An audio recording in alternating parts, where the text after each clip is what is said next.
She pushed my hand off the back of her chair like it was a fly. No look, no joke, just a neat little shrug, and her eyes locked on the TV. That was the first flag.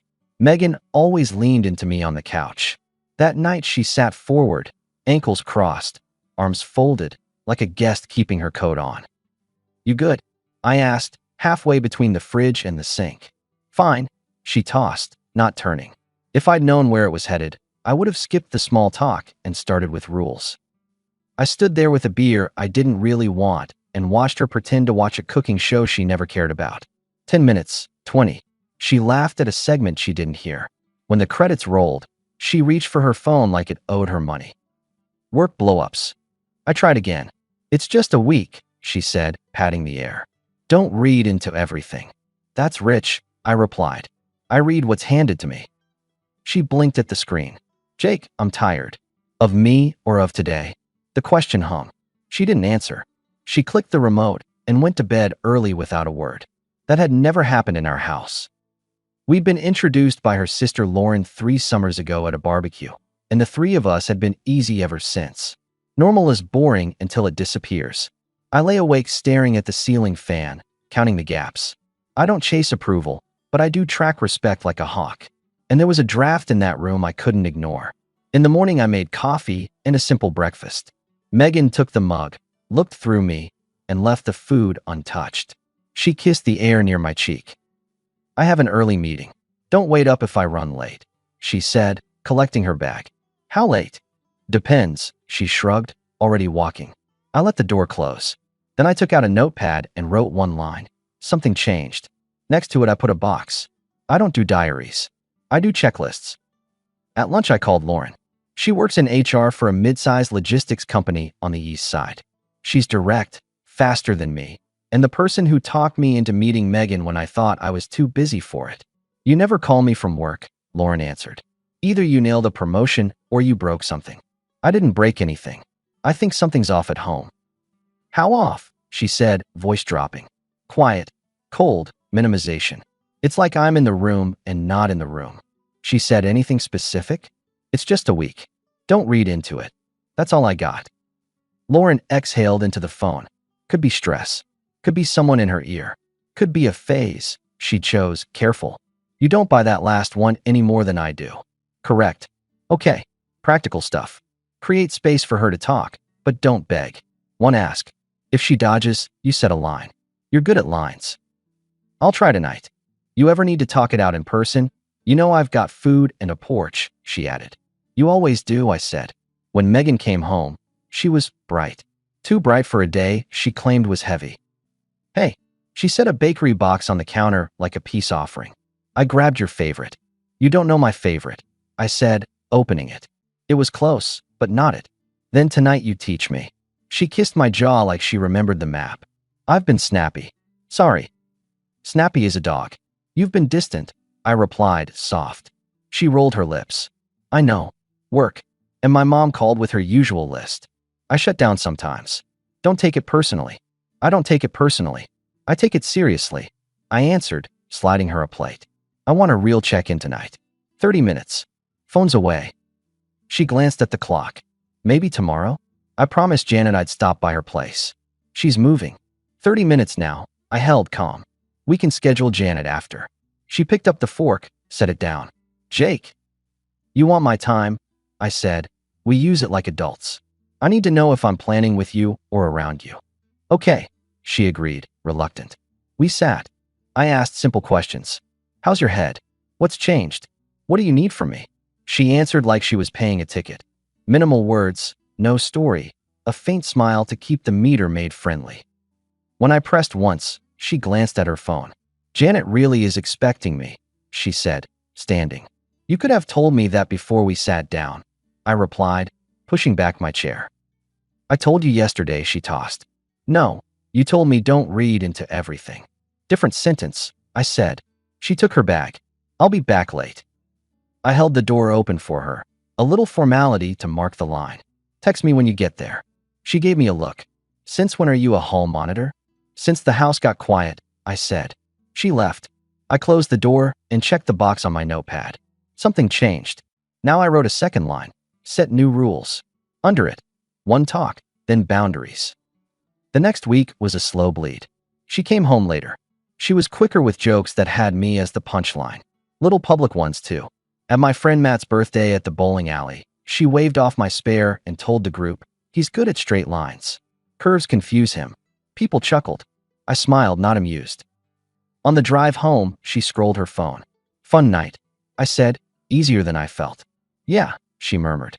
"You do realize you turned me into a party trick." "Oh, come on.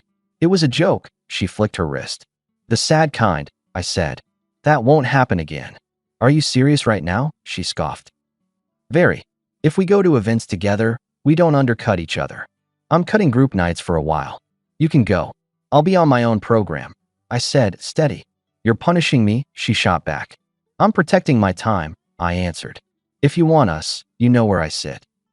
She didn't answer. She turned on the radio and let an ad talk for us. At home, I pulled out my calendar and moved everything that was "maybe we'll go" to "no." I stopped chasing her into rooms to ask how her day was. I did my workouts after dinner, not waiting for a "maybe later." I split our shared expenses into 2 columns and texted her a simple note. "I'll cover mortgage and utilities. You cover groceries in your car. If you're late, I'm not filling gaps. This isn't a penalty. It's clarity." She read it and said nothing. For 2 days, she played nice. She made breakfast, asked about a project of mine, sat with me for a whole show. That was the first soft turn. It lasted until Thursday, when she had to stay late. She sent 4 words at 7:12 p.m. "Don't wait for me." Lauren called that night. "You okay?" You know her friend Janet. Apparently, she's moving for 5 days in a row. "Janet texted me a video of her feet in a bath tonight," Lauren replied. No boxes in the frame. I stood at the window and watched the streetlights. "Okay, then I'm done guessing." "What's your next move?" she asked. "Information," I said. "Then action." "Be careful," she said. "I'm not out to hurt anyone," I told her. "I'm out to end confusion." I hired a licensed investigator named Calder. He looked like an accountant and asked 2 questions I had prepared for. What exactly do I need to know, and what do I plan to do with it? I kept it simple. "I need to know where she goes when she says she's at work or with friends," I said. "No drama, no confrontation, data only. And then I make a plan that doesn't include raised voices," I said. "Good," he nodded. "That's exactly how this should go." Megan's next move was a second softening. Friday morning, she brought me a thermos and a sticky note. "You're my person." I smiled at the handwriting, not the sentiment. She kissed my cheek, too warm for someone supposedly drowning in work, and offered to swing by my job site with lunch. She did, showing up with a salad and a plastic grin just big enough for my crew to see. My foreman, Pete, a man who reads layers, shot me a look when she left. "You too good?" he asked. "We're adjusting," I said. "Looks like you're doing the adjusting," he muttered. "That's above my pay grade, but you're a straight shooter. Don't go crooked." "I won't," I said. My phone buzzed silently in my pocket while he talked. A text from Calder. "We should meet." Saturday morning, I met him at a coffee place 2 neighborhoods away. He slid a manila folder across the table as if it were a menu. Inside were dates, times, and places. Photos that didn't leave room for imagination. A name, an address. I didn't look long. I didn't need to. You know when a door closes. You also know when you closed it yourself. "What do you want to do?" Calder asked. "I'm going to move my resources and my presence," I answered. "I'll pay you now." He shook his head. "Invoice later." "Just a thought. Keep your powder dry. Keep your words few." "That's my brand," I said. I paid for both coffees and left. On the way home, I called Lauren. "You around?" "Always for you," she said. "What happened?" "I have black and white now," I said, keeping my voice level. "I'm not going to explode. I'm going to finish this like an adult." "Do you want company tonight?" she asked after a beat. "I want quiet," I admitted. "But I also don't want to sit in my house like it's a waiting room." "Come over," she said. "I'll make something edible. We can talk or not talk. Your call." I hesitated a half second. My morals were built by stubborn parents and hard seasons. Lauren had always been kind to me, too kind sometimes. I'd seen the extra warmth in her eyes and let it pass because it wasn't mine to catch. Now, though, the ground had shifted. My compass was still my compass.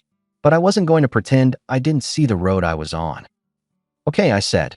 I'll be there at 7. Before I left, I set my house in order. I pulled out a file folder and placed inside the signed documents I'd arranged the previous day with a mediator, dissolution, property split by agreement, a list of accounts to be separated. I printed the report Calder had compiled and put it behind the documents. I packed 2 duffels, essentials, work gear, a spare set of keys. I moved Megan's packed boxes, the ones I'd started with her winter clothes she hadn't touched in months, into the hall closet, labeled with her name. I put the folder in the top drawer of the dining room console, the one she always used for napkins. I scribbled a note on top. Open. That was my line in stone. Megan texted at 6:11 p.m. Working late. Might crash at Lauren's. I looked at the message, let it sit, then put my phone face down and drove to Lauren's place. Lauren lives in a townhouse with a clean porch and a view of the city that makes you think in straight lines. When she opened the door, her face flashed about 6 emotions and settled on relief. Hey, she said. No speeches. Come in. She had jazz on low and chicken roasting. I took a stool at the island. She slid a glass of water to me without asking. It is funny how care can be quiet and still feel like a flood. Before you even ask, she said, she's not here. She hasn't been here. And if she texts me tonight with that line, I won't play along. I know, I replied. I'm past believing words over math. We cooked together, just working. She chopped, I stirred. I told her the bare facts. She didn't gasp or curse. She did what I needed. She listened and didn't make it about her sister, or about me as a hero, or about fate. After we ate, we sat on the couch. Lauren turned off the music. Where does this leave you? She asked. Free, I said, and not interested in a long goodbye. She watched me for a long moment. You know where this leaves me? She smiled at her own courage. In a place I've been for a while. I know. I replied, a rare confession. I saw it. I respected the line. And now, she asked, not coy. Now I'm not bound to a performance, I said. I'll move with integrity. But I'm done punishing myself for someone else's choices. We didn't talk about Megan after that. We talked about our jobs, about a friend's new dog, about the ugly lamp in her neighbor's window. We laughed. And when the laughs died down, we sat closer because it felt right and finally honest. Nothing scandalous, nothing you'd hide in shame. Just 2 people choosing each other without lies. At some point we fell asleep warm and calm, and my phone buzzed on the coffee table at 3:02 a.m. I'm at Lauren's, don't worry, Megan's text read. I held the screen up. Lauren covered her mouth, then chuckled into her sleeve. I set the phone down. Tomorrow, I said, with an ease I earned. We're done pretending. She nodded and leaned her head on my shoulder. I'm with you. At dawn I was up first. I made coffee in her small kitchen, scrambled eggs, sliced fruit. Lauren walked in wearing an oversized sweatshirt. She stole a piece of toast off the cutting board and fed me a corner of it with a grin that reached her eyes. We were mid-laugh when the door opened. Megan stepped into the kitchen, hair tied, a bright hay ready. It died fast when she saw me. Her face moved like a weather map, sunny to storm in 2 seconds. What is this? She demanded, looking from my hand on the spatula to Lauren's hand on my arm. Breakfast, I said easily. Good timing. Jake, she snapped. What are you doing here? And you? She turned to Lauren. What? I cut her off with a raised palm. Before you start shouting, go to the console in our dining room, top drawer. There's a folder. Open it. She froze, then tried a smirk. You're ridiculous. The folder, I repeated flat. Then talk. She stood there in Lauren's kitchen not moving, then pulled out her phone. Her thumbs flew. She waited. I could see the little dots in my mind like a stock ticker. When whatever response she got didn't match the fantasy, she moved toward the door, then stopped. What's in the folder? She asked, smaller. Clarity, I said. Go look. She left. 30 minutes later, she walked back into Lauren's place slower, holding the folder like it was too heavy. Documents for dissolution, she read, barely audible. And photos. A summary. Yes, I confirmed. Her eyes watered. You had someone follow me. No, I corrected. I had someone gather facts. I didn't shout. I didn't post. I didn't embarrass you. I said a line and I stuck to it. I can explain, she blurted. You can't explain math, I replied. You wanted 1 foot in a soft place and 1 foot in fun. You created that setup. I'm not a shelf for your off days. I made a mistake, she said fast, reaching for my arm. You made a system, I answered, stepping back. Cold at home. Jokes in public. Late nights. You thought I'd chase. I don't chase. I decide. She flinched at the last word like it wasn't part of me she knew. What about us? She asked, eyes moving to Lauren and back, hunting for ground. There is no us left to negotiate, I said, calm. Your things are packed. The documents are ready. You sign, I sign, we walk. So you're, what? Running to my sister, she fired, rage flickering through her shock. I'm walking out of a house that forgot what respect sounds like, I answered. Who I have breakfast with after that is not a committee decision. But since you sent me a text at 3 a.m. claiming you were here, I figured you deserved the true picture. Now you have it. She stared at me, then at Lauren. You two planned this. No, Lauren spoke for herself. You planned your part. He planned his. This is the result. Megan let out a short, broken laugh. So what now? You think family is going to back this? They're going to back truth, I said. We'll tell them today. All of it. No slant. They can decide who broke what. I'm done managing your optics. She stepped toward the door, then turned back, trying one last version of the mask she'd used all month. I still love you, she said, soft, the kind of line that worked on me when we were better. I didn't smile. You love the arrangement, I answered. Different thing. Lauren reached for my hand under the counter. I didn't hide it. Megan saw it, swallowed, and nodded to herself like she'd been preparing for this scene and hoped for a different script. Fine, she whispered. She tucked the folder under her arm. I'll sign. Good, I said. Leave the keys on the table when you pick up your boxes. She opened the door. Before she left, she looked at Lauren and tried for poison, then thought better of it. She stepped out without another word. We stood there in the kitchen, the smell of eggs going cool. Lauren looked at me. You okay? I'm effective, I said. That's enough for today. We spent the afternoon making calls. Not a gossip tour, just short, direct facts to parents, to a few mutual friends, to Matt and Pete. We're ending it. Documents are signed. There were late nights and other involvements. I have proof. No, I'm not screaming. Yes, Lauren and I are together. We didn't start until I ended it. You don't need to choose sides. Just know the truth before someone rewrites it.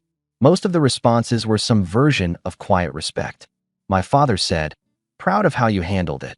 Lauren's mother said, carefully, I wish this wasn't what it is, but I trust you, both of you. A couple friends tiptoed.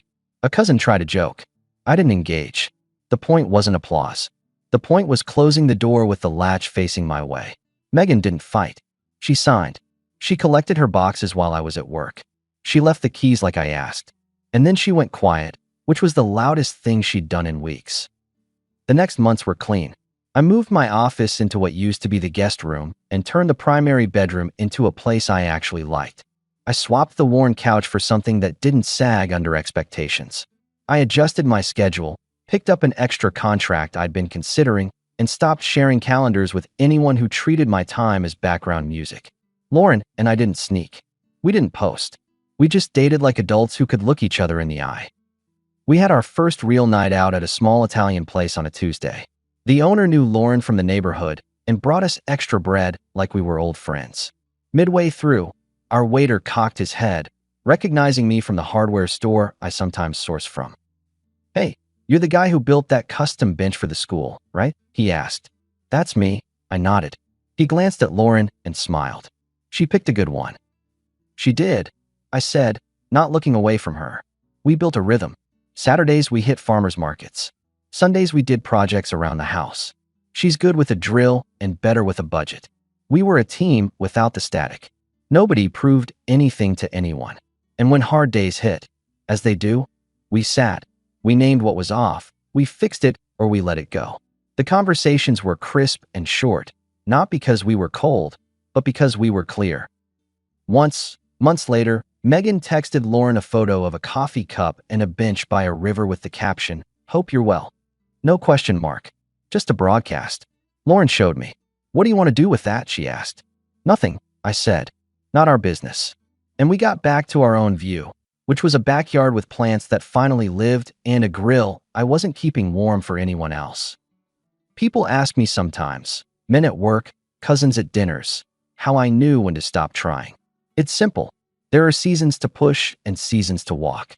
You push when the other person is in the ring with you, gloves on, fighting for the same thing. You walk when you realize you're shadowboxing and someone else is selling tickets. I didn't slam the door. I closed it, locked it, and threw away the key. I traded in my truck that winter for a reliable SUV with enough room for weekend trips. Lauren and I took one up to the mountains, where we tried and failed to learn cross-country skiing and laughed hard enough to earn hot chocolate. My business grew because I wasn't bleeding bandwidth. I started lifting earlier and sleeping deeper. My friends liked the lighter me. My parents liked the steadier me. I liked the man in my mirror. As for Megan, last I heard, she moved to a smaller place across town. A mutual acquaintance mentioned she's keeping to herself. No mud, no victory laps. She wanted options and found out options don't pay rent on respect. She doesn't contact me. I don't contact her. That's the agreement under all the legal lines we signed. If you want a lesson out of this, here it is. Attention is cheap. Respect is the currency. When someone spends yours like it's plain money, you close the account. You don't hand out warnings like flyers. You give one clear line, then you act. The quiet after is not loneliness. It's the sound of your life coming back to you. The morning she pushed my hand off that chair, she thought I'd keep reaching. I didn't. I folded my hand, waited 1 week, then took the wheel. When you live that way, with your spine straight and your mouth measured, you don't need grand finales. You make breakfast, you lay down a folder, you say one final sentence that seals it. Your things are packed, I told her. Take them and go back to where you were headed. I'm done with this conversation. That was it. No echo, no encore.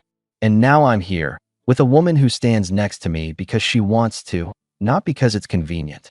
We eat on the porch Lauren talked me into building, and sometimes she feeds me a bite of toast just to make me roll my eyes.